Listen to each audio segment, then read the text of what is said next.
Hey, happy Sunday, girls. Sorry this came out a bit late. It's what happens when you're training for a long run and you have to run for 3 hours in a day. But I did this to myself, so there you go. We are going to talk about tournament a little bit, and we're going to talk about some keywords that we haven't had a chance to talk about since becoming the G15-16 team. So for the new girls, this will probably be new stuff. For some of the older girls, you will have definitely used these terms before, and you will have an idea of what I'm talking about. So we're kind of doing a keyword glossary to start with. First one is going to be switch. So if you hear me say switch, basic premise of that is we are trying to change. If you say switch, we will be in possession of the ball. So say we have the ball over there and we're running with it this way towards the goal.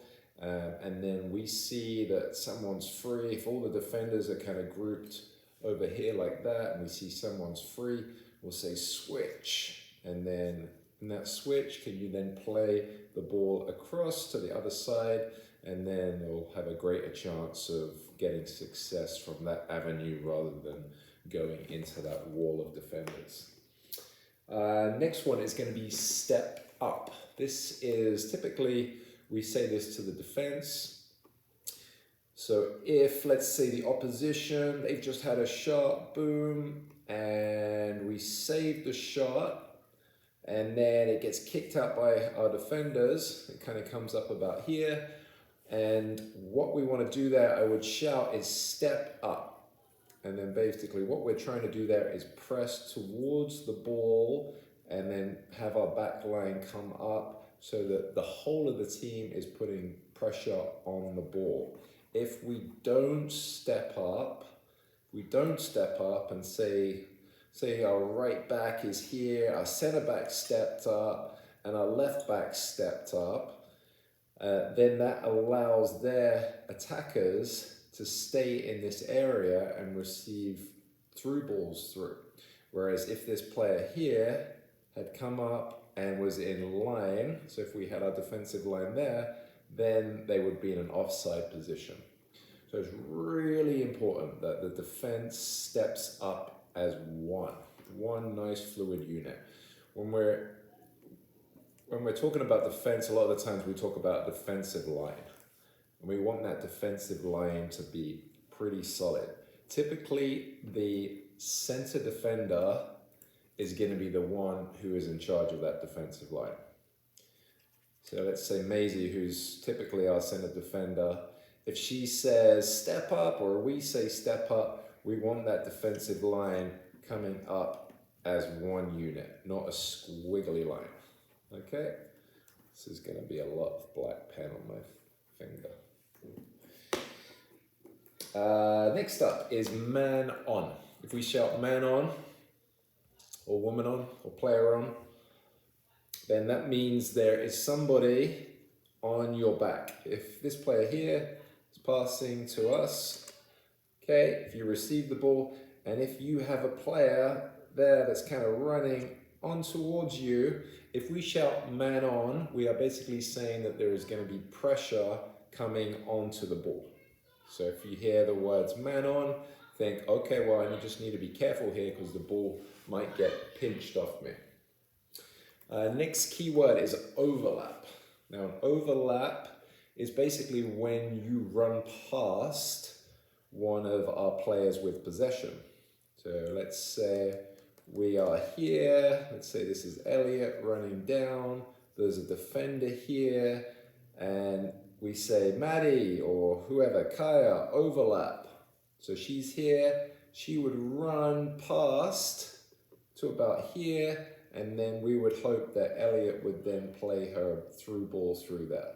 So overlap is basically running past our defenders or past our attacking players. It could be defenders, but it's creating a run on the outside to create an overload to try and get chances. Typically overlaps, we're doing them down the wings there, we're doing them down the side. Next keyword is If someone says to you, you have time, then that means you can kind of settle on the ball a little bit. You don't just have to kick it away straight away. You don't have to go in panic mode. If someone says time, and you try and get a good first touch on the ball, and then you try and use the ball intelligently. Can you find some feet? Can you play a through ball? Can we maintain possession, basically? So a lot of the times we will shout this at the backs, the right back and the left back. If the ball comes through to them and there's no players anywhere near them, we'll shout time. And then you got time, you got to take a touch, you can dribble, you can pass, you have options. But basically time means, very simply, you have time. Next keyword is through ball. So through balls, we use these a lot, and through ball basically means instead of playing the ball to a player, instead of playing the ball to feet, we are playing the ball past the player so that they can run onto it.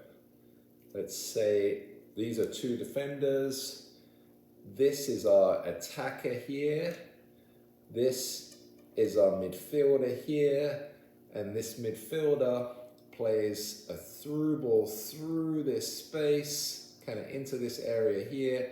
And what we're looking for is this attacker to then run onto the ball, take it, and then hopefully get a shot on goal. So through ball, if we shout through ball, playing that ball into space, okay?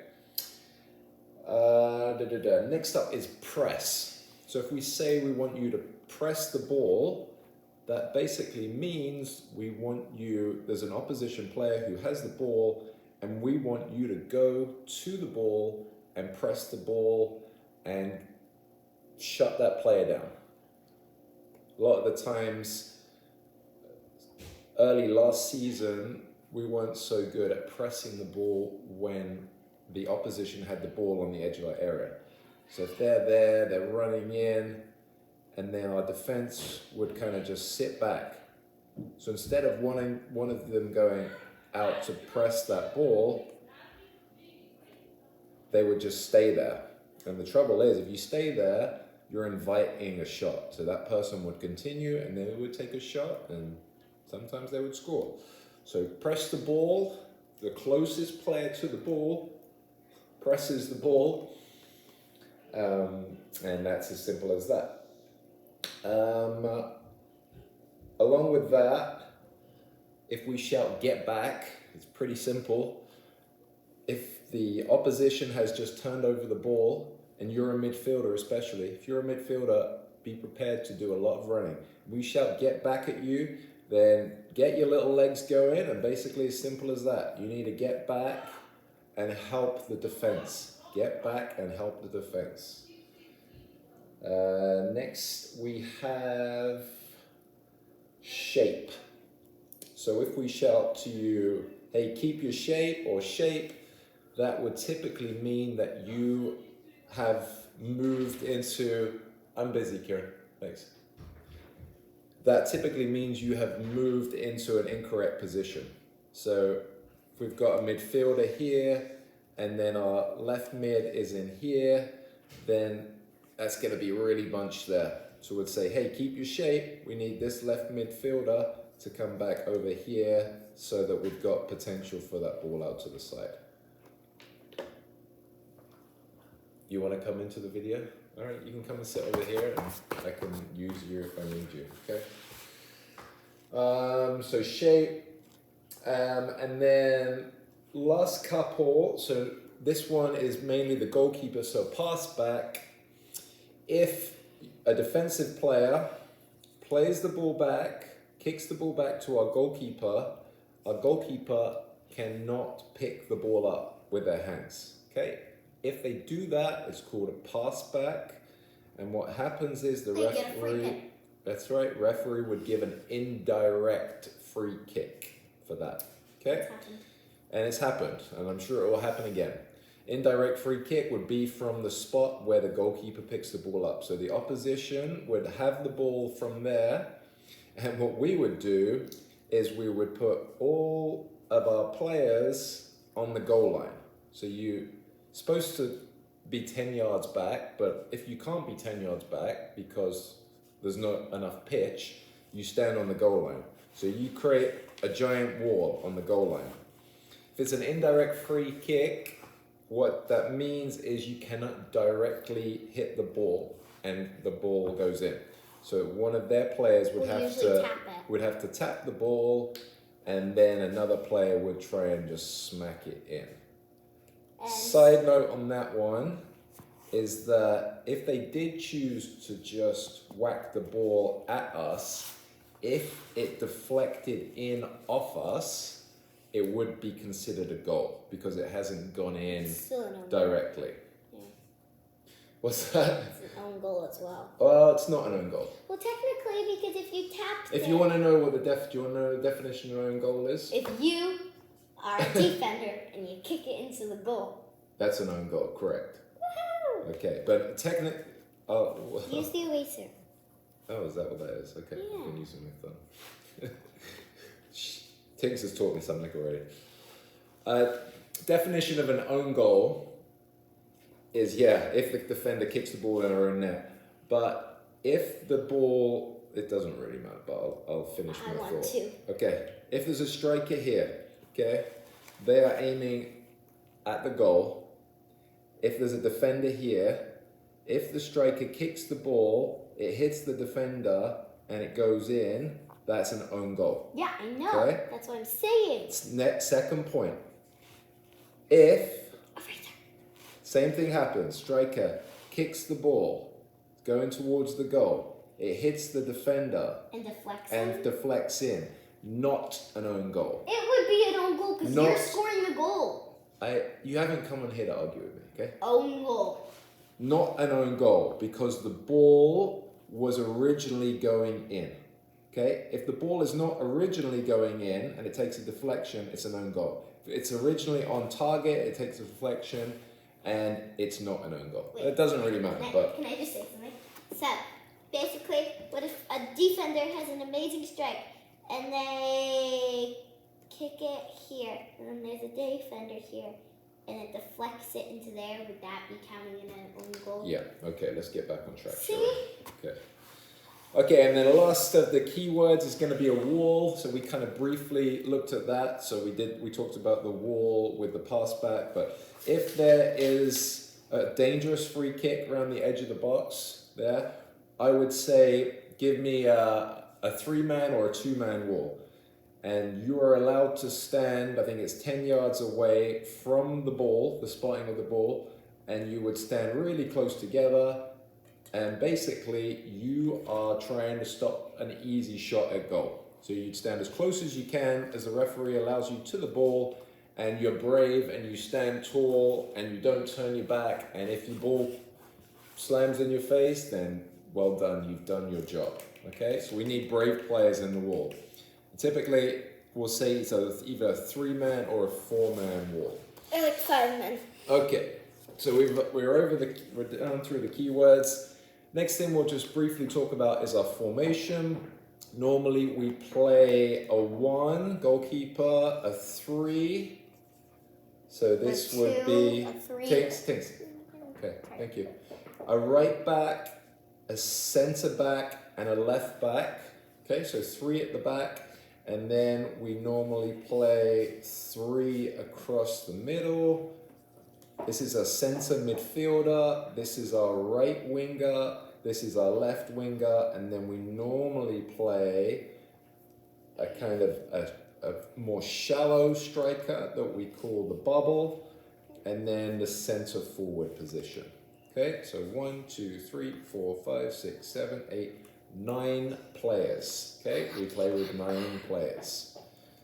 So if we have a squad of 14, 9 start, how many are on the subs bench? 14, 9. I'm not ready to do math. 6. Close. 5. 5. 5's our number. Okay. So 5 guys on our subs bench. Cheering! We have rolling subs in this game. Okay, so if you are taken off, you have the ability to go back on again. Okay, it's not like the professionals where if you get taken off, you have to stay off the whole time. When we tell you you're going to be subbed in, we will tell you what position you're going to go. Your duty as a substitute Is to not ask. is to go to the middle, where we may give you a penny, we may not, but then we will signal to the referee, and then the referee will say yes, sub, and then you would go on to your position. So if we said to you, hey, you're going to go on as a right winger, okay, we'd say you're switching with such and such. Say you're switching with Josie, so you would shout, hey, Josie, and then Josie would go, okay, and then she would toddle off, and you would toddle on to that position. Okay, simple stuff, but just making sure that we understand the basics here. So we've gone over formation. In this tournament, guys, we are going to be playing with a build-out line. So in the league last year, there was no build-out line. Okay, but we know there is a natural build-out in the game of football, soccer, and that is the penalty area. Okay, so for goal kicks, you are not allowed to encroach. The attacking team is not allowed to encroach on that area. Basically, it means they are not allowed to be in that area until the goalkeeper or the centre back or whoever it is taking that goal kick, touches the ball and moves it. Let me segue on that. Quick side note, I know we mentioned this in practice the other day. From any dead ball situation, be it a corner, be it a goal kick, be it a free kick, penalty kick, you can only touch the ball once. So if we, yeah, you can't throw the ball into yourself. That's correct. Well, I know that, but you touch it. You can't throw the ball into yourself. Hold it. Can't throw the ball into yourself. Yeah, I know that. So if we accidentally do a miss hit in on the ball, say Emma accidentally mishits it, she cannot kick it again, and she cannot pick it again. So that's kind of help mode where we need our defenders to come back, cover, and clear that ball as fast as they can. And midfielders to drop. Okay. So yeah, I'll segue off that. So there is a build-out line. So in this tournament, there will probably be like a cone there and a cone there, and if we have a goal kick or they have a goal kick, their attacking players must be behind that build-out line. Okay? Behind that build-out line. What that does is it allows you a little bit more space with goal kicks. So we like to play to the side, so the ball would be received there, and instead of their attacking players being nestled there and able to push on, they would have to come from there. So what does that give us? That gives more time on the ball. So in theory, there's going to be less mistakes. There's less pressure, there's less mistakes. Yes, do you have something to say? Yeah. How do we know where the build-out line is? Will there be There's two cones, like I just said. But it's always confusing. There's two cones, okay? We'll move on past that. But last time I did that and they said my foot was over the line, they got mad at me. Moving on to goal kicks. So our goal kick signals. Goalkeeper, you can place the ball on a goal kick anywhere along that line right there. Anywhere along that line. Doesn't matter whether the ball goes out on the right, goes out on the left. You have the ability to place the ball anywhere along that. Okay, so when the ball goes out behind this line, the ball is down on the ground. If the goalkeeper picks the ball up, then normally the goalkeeper is allowed to punt the ball. In this tournament, the goalkeeper cannot punt the ball. So what do we do instead? We throw the ball out to the side. We throw the ball out. We roll the ball out. Same principles apply with the build-out line, whether you have the ball in your hand or whether the ball is a dead ball from the goal kick line. So if Emma has the ball in her hands, then she holds it there and she can wait for, if there was an attacker here and there, she would wait for them to go back behind that build-out line. Okay, so no rush on that one. Okay, and we'll be practicing throws rather than punts next week as well. Make sure we're ready for that. Going back to our goal kicks with the ball on the ground, we have signals. So one arm up. If you see me doing one arm up, then I want the ball played to the right back, who will be standing about here. If we do the one arm up, then the right winger should also see that sign and should make sure that they are the next outlet ball. So right back here, right winger there. Ball goes from here to there. If they have space, they can move with it. If they don't, they pass it here. We're trying to get the ball out to the side where there's less danger, and then we try and build an attack up the wing or in and then out. If we have two hands up, then we want the ball coming to the left-hand side, okay? So Emma would kick the ball there, or Kaya, she's probably gonna get some goal time. She will definitely get some goal time. And then down the wing, and then we play out from there. Okay, possession football. Can we get some passes together? So through goal kicks, Let me help you. corner kicks. We know corners. Okay. What is setback? Corner kicks. I'm not going to go over corner kicks today. But last thing I'll go through is a throw in. How long? 21 minutes. You guys must be loving this. So you can watch this video again as well if you choose to. That's a good time to do a yawn. Throw in. Say we're attacking this goal here, okay, and we get a throw in kind of around there. So it's in a pretty good position. We're attacking this goal. What we normally like with a throw in is 3 options.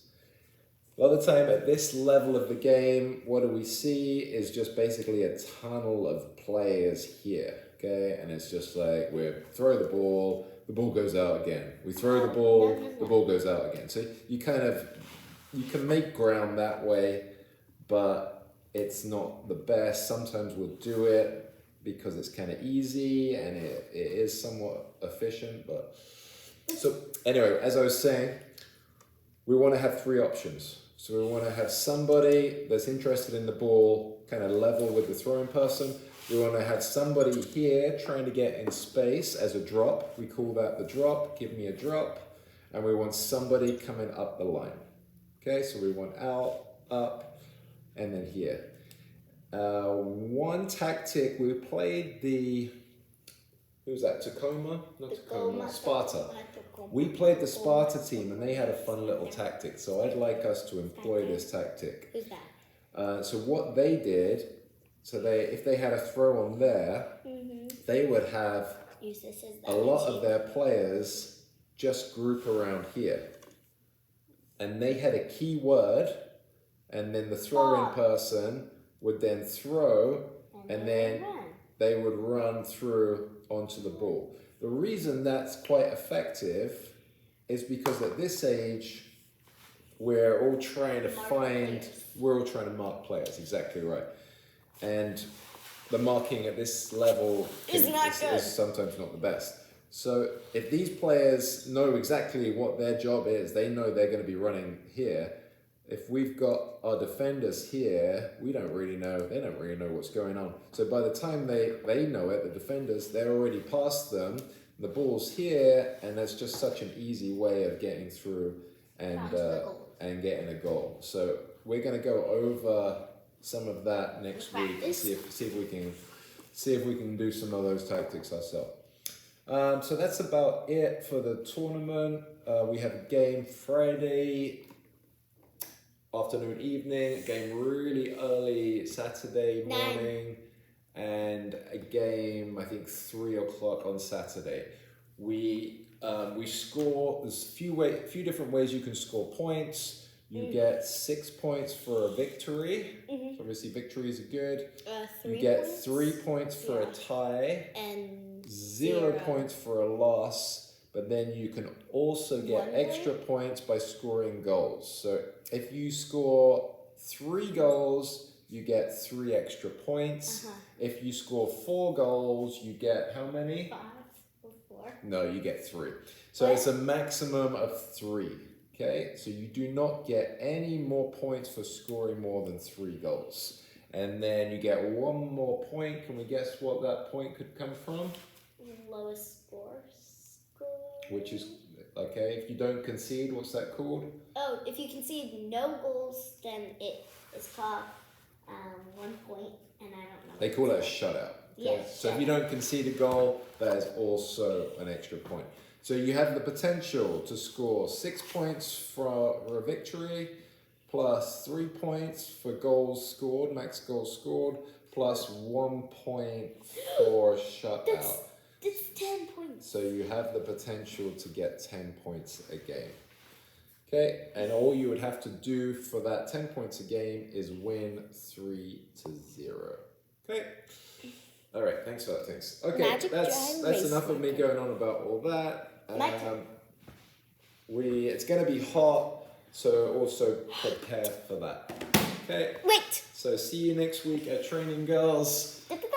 Let me. Thanks, come on, say goodbye. Okay. Make sure you buy a Magic Dry Erase Marker. It's amazing and it comes in multiple colors. Bye.